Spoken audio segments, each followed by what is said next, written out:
አንድ ቪዲዮ ያየሁ ነው ሶሻል ሚዲያ ላይ እየተንሸራሸረ ወሬሉ በፋኖ እጁን የተቆረጠው ልጅ ቆራጩን በደንብ አውቀዋለሁ። አብረን ሸዋ ነበር 2016 ላይ ማለት ነው። 2016 ላይ የሸዋ ጦር የሸዋ የአማራ ፋኖ የዘመቻ መምሪያ ኃላፊ ሆኜ እየሰራሁ የሄሊ ጋንታ መሪ ነበረ። ከፈልጋችሁ ክፍለ ጦሩን ለይኩና ክፍለ ጦር ነበር። እኛ አሰግር ጦር ውስጥ እያለ ልጁን በደንብ አውቀዋለሁ። የእጁን ቆርጦ ሰውዬ በደንብ አውቀዋለሁ። ወረይሉ ወረዳ ኪሬ ማርያም የምትባል ቦታ ላይ የተቆራጩ ደግሞ ለጌሂዳ ወረዳ ነው። ሮቢት የምትባል ቦታ የነበረ ነው። አስፈላጊ ተሆነ ወረይሉ ወረዳ ኪሬ ማርያም የምትባል ቦታ ላይ ብትደውሉ ይሄን ታሪክ በደንብ ታገኛላችሁ። አስፈላጊ ተሆነ ደግሞ ኪሬ ማርያም ደውሉና በተለይ እናንተ ሚዲያ ላይ የምታራገው ሰዎች ኪሬ ማርያም ወረይሉ ላይ ደውሉና ጠይቁ። ይሄን ታሪክ በደንብ አድርገው ይነግሯቸዋል። ህዝብ ሰብስበው በጡርምባ ህዝብ ተሰበሰበ ቦታ ላይ ነው የቆረጠው።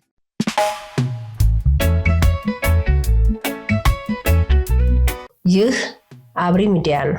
አብሪ ሚዲያ አንድነትና ፍቅርን በማጎልበት ሰላምና እድገትን በማስፈን ረገድ የበኩሉን አስተዋጽኦ ለማበርከት የሚሰራ ሚዲያ ነው። አብሪ ብሩህ ዘመንን አብሳሪ። አብሪ ሚዲያን ሰብስክራይብ፣ ሼር ያድርጉ።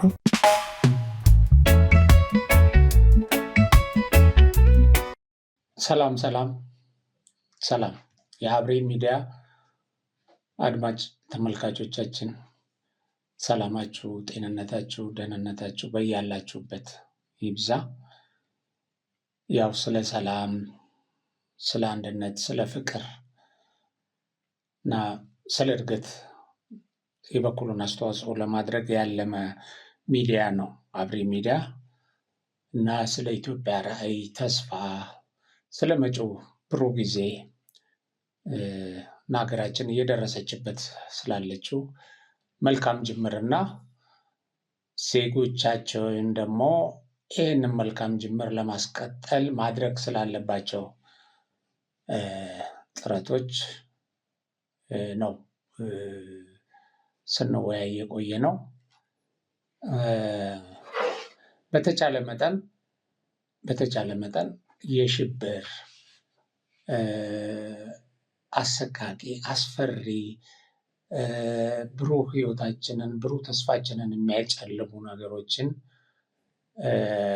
አንስተን ትውልዱን ተስፋ የሌለው ትውልዱ ነገን ሀገሩን መልካም ነገር እንደሚገጥማት አድርጎ የማያስብ ትውልድ እንዳይሆን እና ለመልካም ነገርም የበኩሉን አስተዋጽኦ እንዳያደርግ ወደ ጨለማ ውስጥ ወደ ተስፋ መቁረጥ ውስጥ እንዳይገባ ለማድረግ በኃላፊነት ስሜት እንሰራለን የሚል ነው ኤዲቶሪያል ፖሊሲያችንም ከዚህ በፊት እንዳስተዋወቅ ነው። ነገር ግን ችግሮችን ልንሸሻቸው አንችልም። ችግሮችን በጋራ ተመካክረን ተስፋችንን የሚያጨልሙ፣ ሰላማችንን የሚያደፈርሱ፣ ነጋችንን በሰቆቃ በአስከፊ ሁኔታ እንድናይ ኢቭን ዛሬም ተስፋተን ነገም ተስፋ የሌለን እንድንሆን የሚያደርጉ የሽብር የጥፋት ተግባራትን ደግሞ ዛሬ ላይ ካላቆምናቸው ነገም እንመኛትን ሀገር መገንባት አንችልም። ስለዚህ እነዚህን ነገሮች ማንሳት የግድ ብሎን ይህን ነገር ወደ ማንሳት መጥተናል። እንደምታውቁት በሀገራችን በርካታ የሽብር ተግባራት ይካሄዳሉ። ግድያዎች፣ አፈናዎች፣ እገታዎች፣ አግተው ገንዘብ ተቀብለው የመግደል፣ ሴቶችን የመድፈር፣ ደፍሮ የመግደል፣ እናትን ልጅን እናቷ ፊት የመድፈር እጅግ አውሬያዊ ተግባር በሀገራችን እየተካሄደ ነው ያለው እና እነዚህን ነገሮች ለማስወገድ እንዳንማከር፣ እነዚህን ነገሮች የፈጸሙ ሰዎችን ሀይ እንዳንል፣ ለፍርድ እንዲቀርቡ እንዳናደርግ፣ ከህዝብ እንዲነጠሉ፣ ከዚህ ድርጊታቸው እንዲቆጠቡ ጫና እንዳንፈጥር ደግሞ የወንጀሉን ፈጻሚዎች የመሸፋፈን፣ የመደበቅ ላም ባለሉበት ኩበት ለቀማ እንደሚባለው ወንጀሉን ወስዶ ወደ ሌላ ሰው የመለጠፍ ስራዎች እየተሰሩ ስለሆነ ይሄ ዛሬ የሚሰራውን ወንጀል ቀጣይነት እያሰብን እንድንፈራ ያደርገናል። ለምን የት ጋ ነው የሚቆመው የሚለውን ስናስብ፣ ለምሳሌ ሌባ የሆነ ነገር ሲሰርቅ ያን ሌብነት ለማቆም ሌባ ያልሆኑ ሰዎች፣ የህግ ሰዎች ተባብረው ተሯሩጠው ሌባውን ለህግ በማቅረብ ሌብነቱን ያቆማሉ። ሌባው ግን ራሱ የጠፋውን ከብት ፈላጊ ከሆነ፣ ሌባው እዚህ ውስጥ ገብቶ የወንጀሉን አቅጣጫ የሚያስት ከሆነ መፍትሄ አያገኝም፣ ሌብነቱ ይቀጥላል። እንግዲህ ከዛ በላይ ግን እኛ ስለ ህይወት ነው የምናወራው። ህይወት ስለሚቀጥፉ የወጣቶችን ተስፋ ስለሚነጥቁ ወንጀለኞች ነው የምናወራው እና እነዚህን ወንጀለኞች በሁለት መንገድ እንዲቀጥሉ እንዲፋፉ እየተደረገ ነው። አንደኛው ጥላቻ እየተዘራባቸው ወንጀል እንዲፈጽሙ እየተቀሰቀሱ እየተደራጁ ትጥቅ እየተሰጣቸው ፋይናንስ እየተደረጉ እንዲንቀሳቀሱ የገዛ ወገናቸውን እንዲዘርፉ የገዛ ሀገራቸውን ሰላም እንዲበጠብጡ እየተደረገ በአንድ በኩል፣ በሌላ በኩል ደግሞ እነዚህ ኃይሎች ወንጀል ሲፈጽሙ አሰቃቂ ድርጊት ሲያካሂዱ የወጣቶችን፣ የእናቶችን፣ የህፃናትን ተስፋ ሳይጨልሙ ደግሞ ኖ እነሱ አይደሉም ያደረጉት ብሎ እነዚህን ወንጀሎች በሌላ አካል ላይ በመለጠፍ የሚካሄዱ ሩጫዎች፣ የሚሰሩ ስራዎች ወንጀለኞችን በርቱ የማለት ወንጀሉን ደግሞ እንዲቀጥል የመፍቀድ ስራ ነው። ስለዚህ እዚህ ላይ መነጋገር ያስፈልጋል።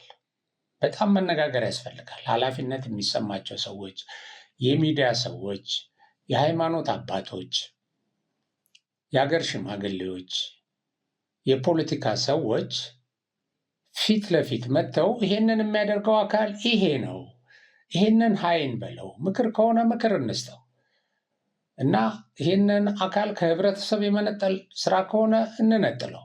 ለዚህ አካል መሳሪያ በማቀበል ፋይናንስ በመደገፍ በፕሮፓጋንዳ በመርዳት ደግሞ በወንጀልህ ቀጥል ከማለት ቢያንስ እንታቀም። እንደዚህ ካላደረግን መቼ ነው የሚቆመው የሚለው ነገር በጣም ያሳስባል። እና እኔ አሁን ዛሬ በአካል ቀርቤ እንደ አንድ ሀገር ወዳድ፣ እንደ አንድ ሽማግሌ፣ እንደ አንድ የፖለቲካ የሚዲያ ሰው የበኩሌን ምክር ለመስጠት ለመጮህ፣ እባካችሁ እናስቁም፣ እባካችሁ ብዬ ለመጮህ ነው እዚህ የተገኘሁት። እባካችሁ ለወንጀለኞች ሽፋን እየሰጠን የወንጀሉን መንስኤ ስራ መሰረቱን ከየት መጣ የሚለውን ለምን መጣ፣ ለምን ተደረገ፣ እነማን ከዚህ በስተጀርባ አሉ፣ እንዴት እናቁመው የሚለውን መፍትሄ ከመፈለግ ይልቅ ይሄንን ለትርፍ እየተጠቀምን ወንጀለኞችን እየደበቅን ወንጀል ያልፈጸመው አካል ጋር ሄደን ከሌ ነው የወንጀሉ እያል ግልጽ የሆኑ ነገሮችን እየሸፋፈን ማለት ነው። በጣም ግልጽ የሆኑ ነገሮች ለፖለቲካ ትርፍ ስንል፣ ከዩቲዩብ ለምናገኘው ሳንቲም ስንል፣ የታረደው ወገናችን ደም እንዳይመለስ፣ ነገ ሌላ አራጅ እንዳይመጣ፣ ነገ ያሉ ልጆቻችን እንዳይታረዱ እንዳንከላከል እያደረግን ነው በመሰረቱ። እና ይህን እንድል ያደረገኝ ያው በጣም ግልጽ ነው። ባለፈው አንድ እዚህ ማህበራዊ ሚዲያ ላይ ሲዘዋወር ነበረ። በመጥረቢያ የሰዎች የቆረጠ ጆሮ የበጠሰ ሰው ቀርቦ ታየ። ይሄ በብዙ መንገድ ሲታይ ባይዘዌ እዚህም አሁን እኔ ቪዲዮ አለኝ። ጆሮ የተቆረጠ ሰው ሆስፒታል ተኝቶ የቆረጠው ሰው ማን እንደሆነ ይናገራል። ቪዲዮ አለ። ያው ሌሎቻችሁም አይታችሁታል ይሄን ነገር እና ሰውየውም ደግሞ ይሄን ነገር አድርጌያለሁ ግን ያደረኩት ታዝዤ ነው እያለ እየተናገረ ነው አንድ ወጣት። በጣም ያሳዝናል። አሁን እኔ ይሄ ወጣት የሰው እጅ በመቁረጡ የሰው ጆሮ በመቁረጡ እሱ ላይ አልፈርድም። በመሰረቱ እሱን የላከ ሰው ከሱ ጀርባ ያለ ፖለቲከኛ እሱን ያፈራ ወላጅ ወይም ይሄ የቀደመው ትውልድ እሱ ጭንቅላት ውስጥ ጥላቻ የዘራ እሱን ሃይማኖተኛ አድርጎ ግን ደግሞ ከሃይማኖቱ እምነት ተጻራሪ የሆነ ነገር እንዲያደርግ ያደረገ አካል ነው ወንጀለኛው። በመሰረቱ አሸባሪዎች እንደዚህ ነው የሚያደርጉት። ይህ አሸባሪ የሚያደራጁ ኃይሎች አንዱ ነገር ህፃናትን፣ ታዳጊዎችን ወስደው ሰው እንዲያርዱ ያደርጓቸዋል። ሰው እንዲገሉ ያደርጓቸዋል። አንድም ጨካኝ እንዲሆኑ ነው። ይሄን ደግሞ በሞራል በወኔ እንዲያደርጉ ጥላቻ ውስጣቸው ይከታሉ። ጥላቻ አንተን ሊያጠፋ የመጣ አካል ነው፣ ይሄንን እንደዚህ ያደርግ፣ ይሄን ካላደረግ ህልውና የለህም ይላሉ። ከዛ ደግሞ ይሄን ማድረግህ አንተን ትልቅ ያደርግሃል፣ በሃይማኖትም ገነት ያስገባሃል። ያው ታውቃላችሁ በዚህ በሙስሊም አክራሪዎች በሚንቀሳቀሱበት ጊዜ እንደዚህ ነው፣ ጀነት ትገባለህ ነው የሚሉት። እነዚህ ደግሞ ከዚህም ውጭ የሆን ክርስቲያንን የምንል ሰዎችም እንደዚህ እናደርጋለን። እና የማጀገን እንደዚህ አይነት ነገር ሰው ደም እንዲለምድ፣ ጨካኝ እንዲሆን፣ አውሬ እንዲሆን፣ ግደል፣ እረድ፣ በመጥረቢያ ቁረጥ፣ በቢላዋ እረድ፣ እንደዚህ አድርገህ ብለን እናደርጋለን። ግን የኔ ልጅ ቢሆን እላለሁ እኔ። እናንተ ትላላችሁ? እናንተ እነዚህን ሰዎች የምትልኩ ሰዎች የኔ ልጅ ቢሆን ትላላችሁ? አውሬ ልጅ ሲፈጠር ይሄ አውሬ ልጅ የኔ ልጅ ቢሆን ትላላችሁ ብላችሁ ጠይቃችሁ ከሆነ መቼም በጣም ያሳዝናችኋል፣ በጣም ይሰቀጥጣችኋል። ይህን ነገር አታደርጉም። ግን እንደዚህ ብላችሁ አትጠይቁም። እሺ የሚታረደውስ ልጅ፣ እጁ የሚቆረጠው ሰውዬ የኔ ቢሆን፣ ለምሳሌ እናንተ ከዚህ በፊት ይህን ስርዓት ስትደግፉ የነበረ፣ ለዚህ ስርዓት ፕሮፓጋንዳ ስትሰሩ የነበራችሁ ሰዎች፣ ከመንግስት ጎን ቆማችሁ፣ ከመከላከያ ጎን ቆማችሁ ስትሰሩ የነበራችሁ ሰዎች ያኔ ተይዛችሁ ይሄን በማድረጋችሁ ምክንያት እንዲህ ብትደረጉ፣ ብትሰየፉ፣ እጃችሁ ቢቆረጥ ምን ይሰማችኋል? የእናንተ ሴት ልጅ ብትደፈር፣ የእናንተ ሚስት ፊታችሁ ብትደፈር ምን ይሰማችኋል? እየሆነ ያለው ግን ይሄ ነው። እንደዚህ ብለን ጠይቀን እናውቃለን? እንድንጠይቅ ግን ያስፈልጋል። እና መቼ ነው የሚቆመው የሚለው ያስፈራል። መቼ ነው የሚቆመው ያስፈራል። ያረዱ ሰዎችን፣ እጅ የቆረጡ ሰዎችን፣ ጆሮ የበጠሱ ሰዎችን እኮ ፕሮቴክት እያደረግናቸው ነው። እነዚህ ሰዎች እንደሚያደርጉ ከዚህ በፊት እንደሚያደርጉ እነዚህ ሰዎች ወንጀለኞች እንደሆኑ፣ ለምሳሌ የፋኖ ጽንፈኛ ኃይል ወንጀለኛ እንደሆነ ሲሰራ የነበረ ሚዲያ ሲሰራ የነበረ የሚዲያ ሰው ዛሬ ተገልብጦ እነሱን ይከላከላል። እንደዚህ ትናንት እኮ መስክረህባቸዋል። ትናንትና ይሄን ሊያደርጉ እንደሚችሉ እኮ መስክረህባቸዋል እኮ መሳይ። የተደጋገመ የቆየ ቪዲዮህን እስቲ እናዳምጠው። ከእውነት ጋር ቆመን እንዲሻሻል እንዲለወጥ አገሪቱ ከውድቀት እንድትድን እንደማንሰራ ማሳያ ስለሆነ ማለት ነው። ይህን እንመልከት። ፋኖ የሚባለውን ኃይል ሰሞኑን ምላስም ብልትም ቆርጠው በርካታ ወጣቶችን ገለው ከፍተኛ የሆነ ስጋት በአማራ ክልል ተፈጥሯል። ወጣቶች ላይ ነው ይሄንን ያደረጉት። ብዙ ችግሮችን እያየን ነው። ብዙ ነገሮችን እየፈጸመን ያለው ይሄ መረጃ ተከታታይ ሆኖ እየወጣ ነው ያለው። ቀደም ሲል የጠቀስከው የደራውን ማንሳት ይቻላል። በስማም ወልድ ብለው ያረዱትን ቆዳ እየገፈፉ በጣም እንግዲህ እንዲህ አይነቱ ተቀርጾ ደግሞ ቢወጣ የበለጠ ሊያስደነግጠን የሚችል ድርጊትን እየፈጸሙ ነው የመጡት። በጣም የሚያስደነግጥ ለማየትም ለመስማትም የማያስችል እንዲህ አይነቱን ዘግናኝ ድርጊት እንዲፈጸም አድርጓል። ይሄ የፋኖን ትግል ስለምንደግፍ ወይም ደግሞ ከአማራ ሕዝብ አንጻር ያለውን ስጋት ስለምንጋራ አይደለም። በዚህ ላይ ተቃውሞ መጥቶበታል። ህብረተሰቡ ድምፁን እያሰማ ነው ብሎናል። ያኔ እውነት ነው። ግን ይሄ አሁን ያኔ የሆነ ትርፍ ለማግኘት አይደለም የምለው፣ ስለሆነ ስላየ ይሄ እውነተኛ ስለሆነ ነበር ያደረገው። ትናንትና ቲፒኤልኤፍ ያደርስ የነበረውን ነገር ስትነግሩን ነበረ። ቲፒኤልኤፍ ሰሜን ዕዝን ጨፍጭፏል። በመኪና ሄዶበታል፣ በትራክተር በድንጋይ መጫኛ መኪና እንደዛ አድርጓል። የተኛበት ሰዎችን አርደዋል። እና አሁን ለፖለቲካ ትርፍ ስንል ወይም የምንጠላውን ሰው ለማግለል ስንል ወንጀሉን ወስደን ከአሸባሪዎች ላይ ወደ ሌላ ወንጀሉን ወደሚከላከለው አካል ስንለጠፍ መፍትሄ ለማምጣት ነው ወይ? በዚህ ትውልድ ውስጥ መሻሻል ለማምጣት ነው ወይ? ሰላም ለማምጣት ነው ወይ? አይደለም። ትርፍ ለማግኘት ነው። ትርፍ ለማግኘት ሰዎች እንዲሞቱ እየፈቀድን ነው። ስልጣን ለመያዝ ሰዎች እንዲሞቱ እየፈቀድን ነው።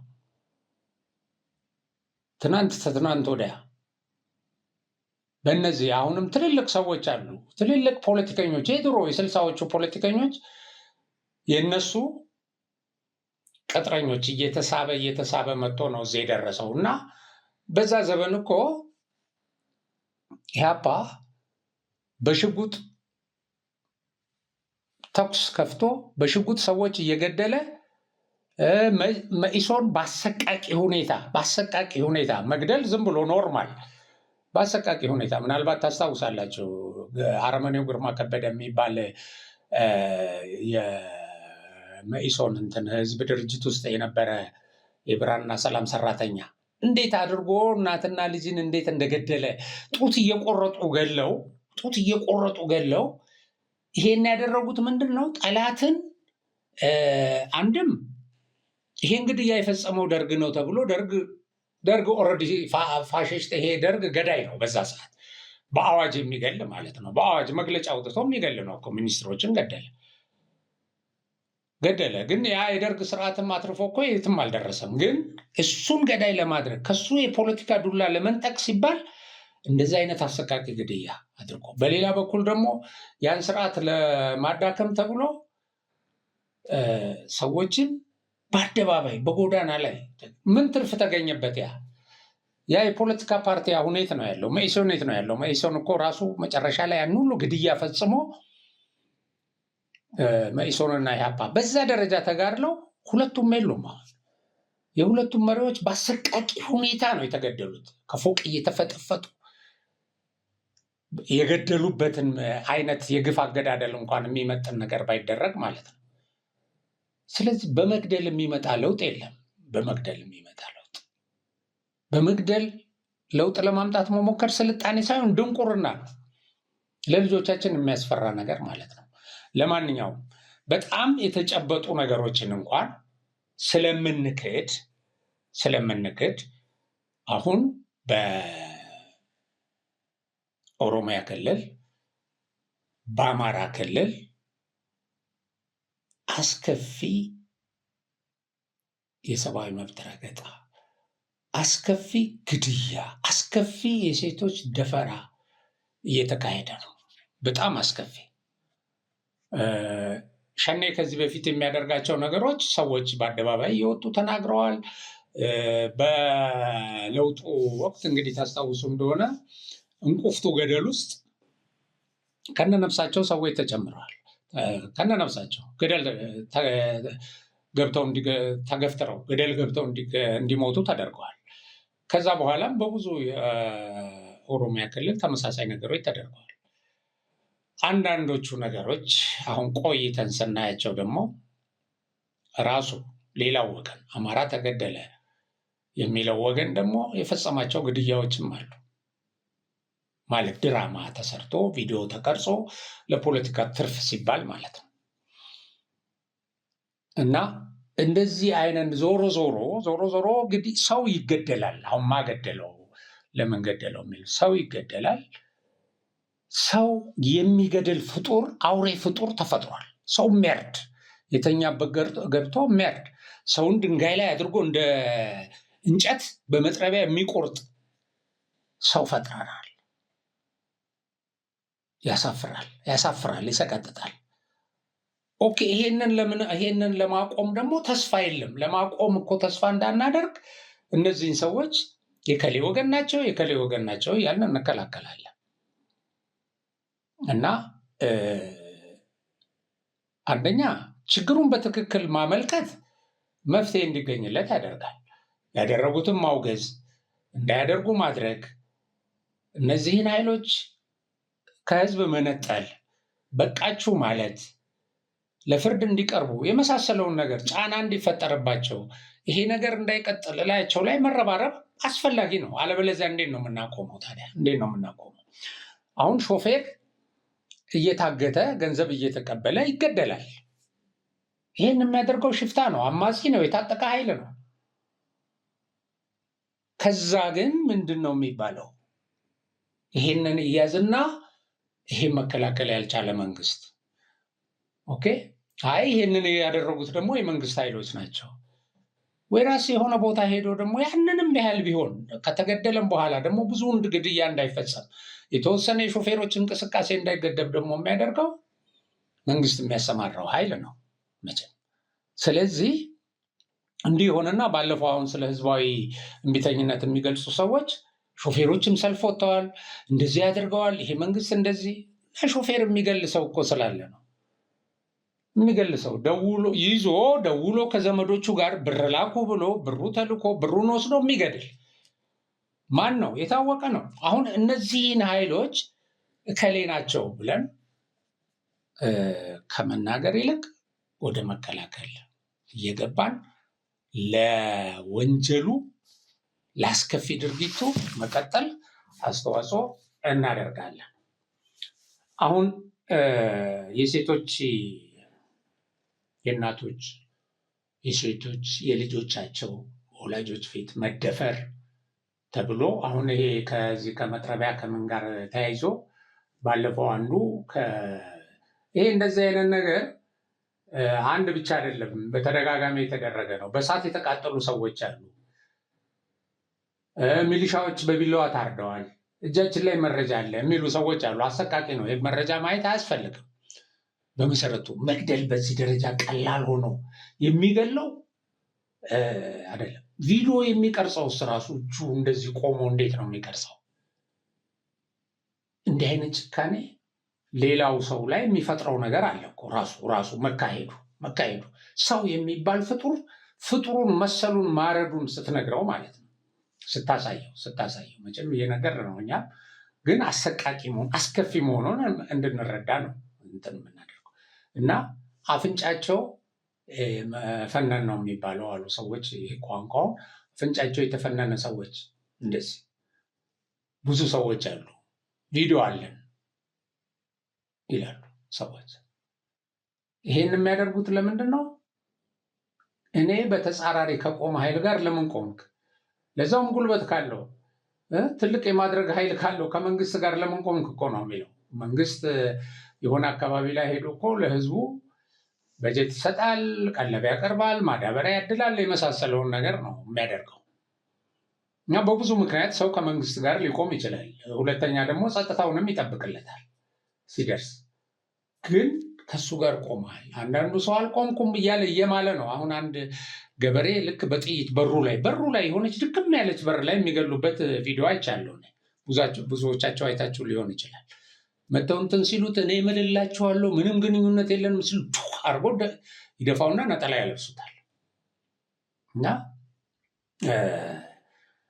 በመሰረቱ ይሄ ሚዲያው ዓለም አቀፍ እንትን ጫና እንዳይደረግ ምናምን እያለ ይሄ የሚልከው የሚያሰማራው ለግድያ የሚያሰማራው የነውጥ ኃይሉ ደጋፊ የሆነ ሚዲያ ለግድያ የሚልከው እሱ ይከራከራል እንጂ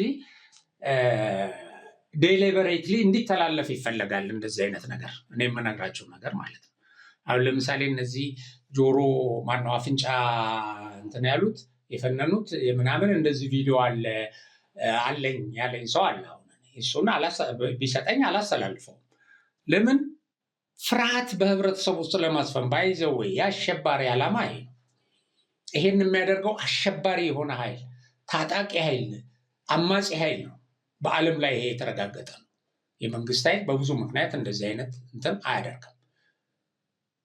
ምክንያቱም መንግስትን በትጥቅ ስለማያሸንፉ አለ ባይዘዌ እንትኖቹ ምክንያቶቹ ሳይንቲፊክ በሆነ መንገድ ተዘርዝረዋል። ይሄ የትጥቅ ትግል የሚያደርጉ ኃይሎች ከመንግስት ጋር ተመጣጣኝ ስላልሆኑ በትጥቅም በሰው ኃይልም በመሳሰለውም ስለማያሸንፉ መንግስትን ደጋፊ ለማሳጣት ይሰራሉ። ሁለተኛ ደግሞ ሰዎችን በፍርሃት ተሸብበው ከጎናቸው እንዲቆሙ ያስገድዳሉ፣ ሰው ለመመልመል ሲሉ ማለት ነው። የከዱ አባሎቻቸውን በአስከፊ ሁኔታ ይቀጣሉ። አሁን ብዙዎች ከፋኖ ወጥተው እጅ የሰጡ ሰዎች ወደዛ አካባቢ አይሄዱም ለሰላማዊ እንትን። አሁን ብዙ መረጃ እናወጣለን ምናምን የሚሉ ከዛ አካባቢ ካራቁ በስተቀር እነዚህ ሰዎች ይበቀሏቸዋል፣ የታወቀ ነው። እና አስከፊ ነው የበቀል እርምጃቸው፣ ሰዋዊ አይደለም፣ አውሬያዊ ነው። እና ይሄ አውሬያዊ ድርጊት የሚፈጠረው በአብዛኛው በዚህ በሽፍታ ምናምን አካባቢ ነው። እና ምንድን ነው ይሄን እንዲህ አይነት ነገር ሰውን በዚህ ልክ ጨካኝ ያደረገው? ይኸው ጨካኝ እነሱ ያደርጋሉ። እነሱ ትንንሽ ልጆችን ታዳጊዎችን ወስደው እንዲህ አድርግ ይሉና ጨካኝ እንዲሆን ያደርጉታል። ደም እንዲለምድ ያደርጉታል። ከዛ በኋላ ገዳይ ነው የሚሆነው። አሁን እንደዚህ የሚያደርጉት ሰዎች ራሳቸው ስለምንድን ነው በዚህ ደረጃ ሰውን ለግድያ የሚያሰማሩት? ራሳቸውስ ወገንህን ግደል፣ እረድ፣ በቢላዋ ቁረጥ፣ በመጥረቢያ ከትክት የሚሉት እንዴት ነው? እንደገና ደግሞ ለዚህ ወገን የሚከራከሩት ምናምን ብላችሁ እንትን ስትሉ ዓለም ላይ ትልቁ እንትን ይሄ ነው። ዘ ራይዝ ኦፍ ቶክሲክ ቢሄቪየር ይላል። ይሄ መርዛማ የሆነ እንትን እየተሰራጨ በመምጣቱ ምክንያት ነው በዓለም ላይ። እና ሌላው እንግዲህ የተለያዩ ነጥቦች አሉ የሚቀመጡ። ፍርሃት እንደዚህ ያደርጋል። ፍርሃት ያን ኃይል አላሸንፈውም ብሎ የሚፈራ ኃይል ፈሪ ነው። ባይዘዌ ጨካኝ የሚሆነው ፈሪ ነው። አቅም የሌለው ነው ፈሪ የሚሆነው። አቅም የሌለው ጀግና እንደዚህ አያደርግም። አቅም ያለው ሰው ህዝብን በዲሲፕሊን በስነ ስርዓት አስተናግዶ ድጋፉን እያጠናከረ መሄድ ነው የሚፈልገው እንጂ በማስፈራራት እንትን ሌላ አይፈልግም።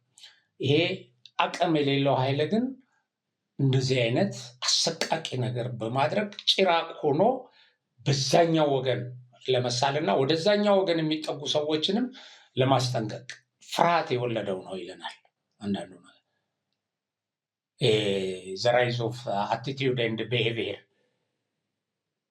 ይሄ በከፍተኛ ደረጃ የተሰራጨ ሲመጣ በዚህ ይሄ አስተሳሰብ በአስተሳሰባቸው በድርጊታቸው በአቲቲዩድም በቢሄቪየርም እንደዚህ ቶክሲክ የሆነ እንትን ሰብዕናቸው ውስጥ ያለና ወደ ሌሎችም የሚያሰራጩ ባይዘው አሁን ይህን ቶክሲክ የሚያሰራጩ ሚዲያዎች አሉት። ይህን ቶክሲክ የሚያሰራጩ የጎበዝ አለቆች፣ የሽፍታ አለቆች አሉ።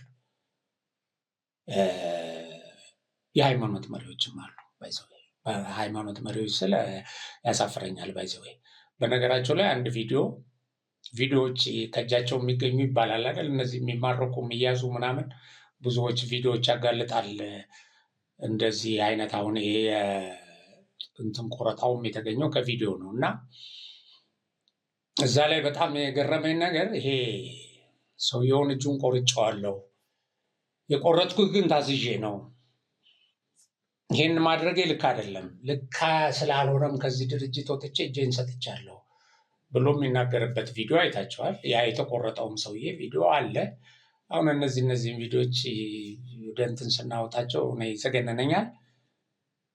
ሌላ ደግሞ ይሄ የገደለው ሰውዬ ሻማ አብርቶ መላእክትን ሲማጸን የሚያሳይ ምስል ደግሞ አለ። በጣም ነው የሚገርማቸው።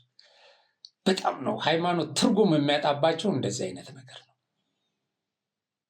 መስቀል አድርጎ ሰው የሚያርድ ሰው ታዩ የለም። አይገርምም? ለነገሩ ግን እንትን አብርቶ ሻማ አብርቶ ለመላእክት ጸሎት ሲያደርግ ያሳያል። እዛው ቪዲዮ ላይ እዛው ሞባይሉ ላይ የተገኘ እንትን ነው፣ ምስል ነው። እንደው ዝም ብሎ እዩት። ለማንኛውም አባቴ ለኔ አማላጅ እኔም ልበልህ አባቴ ገብርኤል ግባ ከቤቴ እኔም ልበልህ አባቴ ገብርኤል ግባ ከቤቴ እኔም ልበልህ አባ መልአኩ ግባ ከቤቴ እኔም አንድ ቪዲዮ ያየሁ ነው ሶሻል ሚዲያ ላይ እየተንሸራሸረ ወሬሉ በፋኖ እጁን የተቆረጠው ልጅ ቆራጩን በደንብ አውቀዋለሁ። አብረን ሸዋ ነበር 2016 ላይ ማለት ነው። 2016 ላይ የሸዋ ጦር የሸዋ የአማራ ፋኖ የዘመቻ መምሪያ ኃላፊ ሆኜ እየሰራሁ የሄሊ ጋንታ መሪ ነበረ። ከፈልጋችሁ ክፍለ ጦሩን ለይኩና ክፍለ ጦር ነበር። እኛ አሰግር ጦር ውስጥ እያለን ልጁን በደንብ አውቀዋለሁ። የእጁን ቆርጦ ሰውዬ በደንብ አውቀዋለሁ። ወረይሉ ወረዳ ኪሬ ማርያም የምትባል ቦታ ላይ የተቆራጩ ደግሞ ለጌሂዳ ወረዳ ነው። ሮቢት የምትባል ቦታ የነበረ ነው። አስፈላጊ ተሆነ ወረይሉ ወረዳ ኪሬ ማርያም የምትባል ቦታ ላይ ብትደውሉ ይሄን ታሪክ በደንብ ታገኛላችሁ። አስፈላጊ ተሆነ ደግሞ ኪሬ ማርያም ደውሉና በተለይ እናንተ ሚዲያ ላይ የምታራገው ሰዎች ኪሬ ማርያም ወረይሉ ላይ ደውሉና ጠይቁ። ይሄን ታሪክ በደንብ አድርገው ይነግሯቸዋል። ህዝብ ሰብስበው በጡርምባ ህዝብ ተሰበሰበ ቦታ ላይ ነው የቆረጠው። እንደዚህ አይነት ነገሮች አሉና ግን አንዳንድ ዲና የማናረጋቸው አንዱ ባይዘዌ አሁን እኔ በጣም ደጋግሜ ይሄን ነገር መጀመሪያ እንቀበል፣ ፈጻሚው እከሌ ነው እንበልና ከዛ ኃይል ጋር የሚያስፈልገውን ትግል እናድርግ።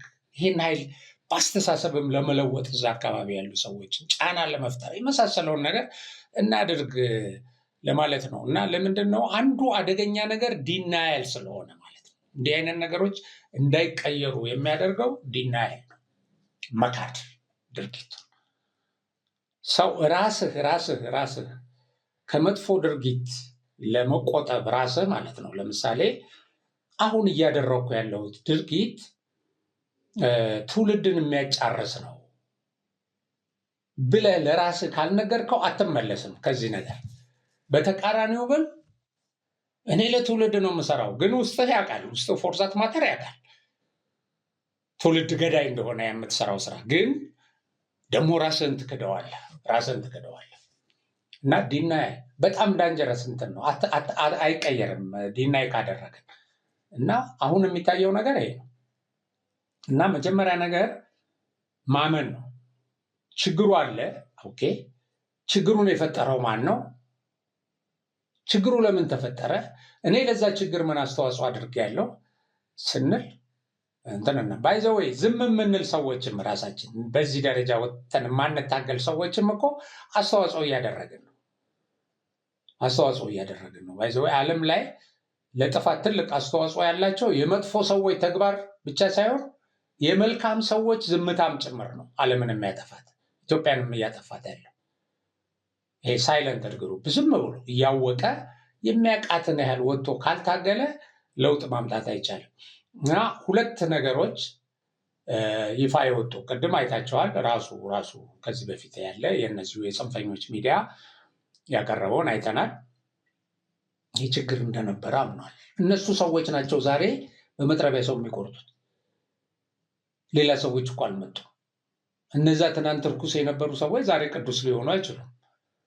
በቃ ያን ጀምረውታል፣ በይፋ አሳይተዋል። እና አሁን ሁለት ነገር እናቅርብ።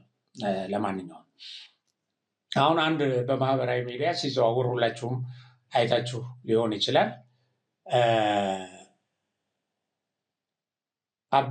ሟች አበበች ገና 37 ዓመቷ ነው ይላል። በግሏ ግሮሰሪ እየሰራች የምትተዳደር ነበረች። በቅርበት የሚያውቋትም ቅን ሰው እንደሆነች እና ከሰው ጋር የምትግባባ እንደሆነ ገልጸዋል። እንግዲህ ምንድን ነው እዛ አካባቢው ላይ ታጥቀው የሚንቀሳቀሱ ኃይሎች አበበች የ9ኛ ክፍል ልጅ አለቻት፣ የ17 ዓመት ነች እና ልጅሽን ስጭን ይሏታል። ስጭን እናግባት ምናምን አይደለም፣ ለስሜት ማርኪያ ልጅሽን ስጭኝ ይሏታል። እሷ ደግሞ እንዴት ልጄን እሰጣለሁ ትላለች እና በጣም ጫና ሲያበዙባት ያው ወደ ዘመድ ትልካትና በዚያውም ትምህርቷን የምትማረው ከአካባቢው ራቅ ብላ እንደሆነ ያው እዛ ትምህርት ቤትም እንድትቆይ እዛ ዘመድ ጋር እንድትቆይላት ታደርጋለች። ይሁንና ልጅቱ ትምህርት ቤት ሲዘጋ ያው እናቷን ናፍቃ ወደ አካባቢው ትመጣለች። አለም በር የሚባል አካባቢ ነው እና ወደዚህ በመጣችበት ጊዜ እነዛ ታጣቂዎች ተመልሰው ይመጡና ልጅቱን በኃይል ለመውሰድ ሙከራ ያደርጋሉ። እናት ደግሞ ልጄን አላስነካም ብላ ትከላከላለች። በዚህ ሁኔታ ላይ በተፈጠረ ግብግብ አንደኛው ታጣቂ እናትየውን አበበችን ከቤቷ አውጥቶ በጥይት ይገላታል፣ ይረሽናታል። ከዛ ሌላኛው ታጣቂ ደግሞ ልጅቱን እየደበደበ ከቤት ይዟት ይወጣል። መጨረሻ ድብደባም ደፈራም በልጅቱ ላይ ይካሄድና ምንጡራ የተባለ የገጠር ቀበሌ ጥለዋት ይሄዳሉ። በቡድን ከደፈሯት በኋላ እናቷ የተገደለች ልጅ ማለት ነው። እናቷ ፊቷ ተገድላ ከዛ በኋላ ልጅቱ አሁን የመጀመሪያ ነገር እንትን የሚለኝ የወንድነት ስሜት በዚህ ሁኔታ ውስጥ እንዴት ነው የሚመጣው? ለሰው ልጅ ለአውሬ ሊመጣ ይችላል፣ ለአውሬ ይመጣል። ለሰው ልጅ ግን እዚህ ጋር ሰው ሞቶ እዚህ ጋር እናቷን የገደለባትን ሰው አምጥቶ ስሜቱ ተነሳስቶለት እንደዚህ አይነት ነገር ሲያደርግ ሰው ነው ወይ? ስለዚህ ሰዋዊ ነገር እየጠፋ እንዲህ አይነት አውሬያዊ ነገር እየመጣ ነው እና ከዛ ህዝቡ የተደፈረችውንና የተደበደበችው የ18 ዓመትና የ9ኛ ክፍል ተማሪ ያበበች ልጅ ባልጋ ይዞ ወደ ከተማ መጣ እና አሁን ሕክምና ላይ ትገኛለች። አሁን እንዲሁ እዛ አካባቢ ልጅቱ እንዲሆነች ሲባል ማንፈጸመ ግማሹ የከሌ ቡድን ነው ይላል። የፋኖ አደረጃጀት ማለት ነው በየመንደሩ። ግማሹ አይ ከዚህ የወጡ ከትግል የወጡ ተራ ሽፍቶች ነው ይላል። ደግሞ የሆነ እንትን ብለውም ደግሞ ወደ መንግስት ለማላከክም ይሞክራሉ። እንግዲህ እንዲህ ነው አንዱ ነገር። እንዲህ አይነት ግፍ ይፈጸማል። ከዛ በኋላ ያንን ግፍ ባለቤቱን ወደ ሌላ አድርጎ ደግሞ የፖለቲካ ትርፍ ሊገኝበት ይሰራል። ግን ይሄ በትክክል ህዝቡ ጡሩምባ ነፍቶ እየተከታተለ ቢያንስ ልጅቱን ከወደቀችበት አንስቶ ወደ ሆስፒታል ያስገባበትና ሰዎቹን የተመለከተበትና የዓይን እማኞች የመሰከሩበት ጉዳይ ነው። በአካባቢው የሚንቀሳቀሱ አማጽያን የፈጸሙት ነገር መሆኑን ማለት ነው። እንግዲህ ይሄ አይነት የደፈራ እጅግ አሳሳቢ መሆኑን ታውቃላችሁ። ወያኔ በአማራ ክልል በተንቀሳቀሰበት ጊዜ በጣም በከፍተኛ ደረጃ ይሄን አይነት ነገር ፈጽሟል። እናትን በልጇ ፊት፣ ልጅን በእናቱ ፊት፣ ሚስትን በባሏ ፊት ፈጽሟል። ያ ህዝብ አሁን ከዛ ቁስሉ ሳይድን ደግሞ እንደገና የራሱ ልጆች ራሳቸው ነፃ እናወጣለን የሚሉት ይህን እየፈጸሙበት ነው እና ይሄንን በተመለከተ የአብን የሆነው የአብን ከፍተኛ አመራር ጋሻው መርሻ እንደምታውቁት የአማራ ተወላጅ ነው። በዚህ ጉዳይ ላይ ያወጣው መግለጫ በጣም በጣም አሳዛኝና ሁላችንም ልብ እንድንለው የሚያስፈልግ ነው። ሴት ልጆቻቸውን አናስደፍርም ያሉ እናቶች በጥይት ተደብድበው እየተገደሉ ይገኛሉ። ተው የሚል ሽማግሌ፣ በቃ የሚል ምሁር፣ እርቅ አውርዱ የሚል የሃይማኖት አባት የለም። ይሄ ያሳስባል ይለናል ጋሻው መርሻ። እኔም ይሄ ስለሚያሳስበኝ ነው ዛሬ እንዲህ አይነት ነገር ያነሳሁት እና በአካል መጥቼ የማወራው ፊት ለፊታቸው ሪል ተው የሚል አባት፣ የሚመክር የሚታገል የመጽሐፍ ቅዱስን ቃል ጠቅሶ እንዲህ አይነት ነገር ወንጀል መሆኑን አመንዝራ፣ ግድያ፣ አትግደል፣ እነዚህ 10ቱ ቃላት 10ቱ ትእዛዛት መሆናቸው እና ይሄንን ጠቅሶ የሚከላከል ሰው እንዴት ጠፋ ይላል። ለምን? በሌላ መንገድ ማቆም ስላልተቻለ። ስለዚህ ይሄንን በተመለከተ እሱ የጻፈው እንትን ምን ይላል? የእናት ሀገር ልጆች በግራና በቀኝ ጣለው በሚል የዩቱብ ገደል ማሚቶ ታጅበው መገዳደል ስራዬ ብለው ከያዙት ይኸው 3ኛ ዓመታችን ደፈን። ተው የሚል ሽማግሌ፣ በቃ የሚል ምሁር፣ እርቃ ውርዶ የሚል ሃይማኖት አባት የለም። በየጎራው ተከፋፍሎ ይከራከራል። በየጎራው ለፖለቲካ ትርፍ ይሰራል። የኔ ማብራሪያ ነው። ገሚሱ ግፋ በለው ሲል ገሚሱ ጸጥ ብሏል። በመካከል ህዝብ አሳሩን እየበላ ይገኛል። ያሳዝናል። እንደ አማራ ህዝብ የወላድ መካን የሆነ ከወዴት ይገኛል ይለናል ጋሻው መርሻ። ሴት ልጆቻቸውን አናስደፍርም ያሉ እናቶች በጥይት ተደብድበው እየተገደሉ ይገኛሉ። ይህ ከሰው በታች የሆነ ድርጊት አንድ ወይም 2 ጊዜ የተከሰተ ክስተት አይደለም። ከመደጋገሙ የተነሳ ዜናውን ሁሉ የለመድነው ያዘቦት ተግባር ሆነ። እንዲህ አይነቱን ድርጊት ከጥቂት ዓመታት በፊት በፊልም ብንመለከተው ኖሮ አይ ደራሲው ይሄ እውነታ ላይ ያልተመሰረተ ቀሽም እንደሆነ ነው ብለን እንተች ነበራል። አሁን ግን እውነት ነው። በአሁኑ ወቅት የዕለት ተዕለት ትዕይንት ሆኗል። በትውልድ ሰፈራችን መከራ እንደ ሐምሌ ጎርፍ እየወረደ ይገኛል። ድሃው ህዝባችን ወጥቶ መግባት፣ አርሶ መብላት፣ ነግዶ ማደር ባይችል በመከራ ያሳደጋቸውን ልጆቹን እንኳን ሊያተርፍለት አልቻለም። ሴት ልጇን ከእናቷ አቅፍ ነጥቆ መድፈር፣ ወንድ ልጅን በጥይት አረር መቁላት የጀብድ ያክል የሚያኮራ ሆኗል። ቀስ በቀስ ወደ ጥልቁ ጉድጓድ እየተምዘገዘግን እንገኛለን። ዓለም የት በደረሰበት የኤአይ ዘመን ላይ ብንገኝም ድንቁርናን አንቱ ብለን የምንንከባከብ ጉዶች ሆነናል። በእውነቱ ለመጻፍ አይደለም ለመስማት የሚቀፉ እነዚህን ጭካኔዎች እንዴት በአረመኔ ተግባር የሚፈጸሙ ነገሮችን እንዴት ባጠረ ጊዜ ተለማመድ ናቸው ብለን መልስ አልባ ጥያቄ እንጠይቃለን። እና እንደዚህ ይለናል ጋሻው መርሻ። እንግዲህ ታስታውሳላችሁ አማራ ክልል ላይ አማራ ተበደለ የሚል ንቅናቄ የጀመረ እንደ ድርጅት ተደራጅቶ የአማራን መብት ለማስከበር ቆም ያለው ብሎ የመጣ ድርጅት ነው አብን። እና አብን በዛን ጊዜ እንደ ትልቅ ነገር ያነሳ የነበረው ወለጋ ውስጥ የተለያዩ የኦሮሚያ ክልል ውስጥ በአማራ ሕዝብ ላይ ጭፍጨፋ ተፈጸመ፣ ደፈራ ተፈጸመ፣ ግፍ ተሰራበት ብሎ የቆመ ድርጅት ነው። አሁን ግን በመንደሩ ልጆች በራሱ ልጆች እንደዚህ እየተደረገ ነው። እና ለማጠቃለል እስከ መቼ ነው የሚቀጥለው? እኛ ተባብረን ችግሩን አምነን የችግሩን ፈጣሪዎች ለይተን በግልጽ አውጥተን ታግለን መፍትሄ ካልሰጠንለት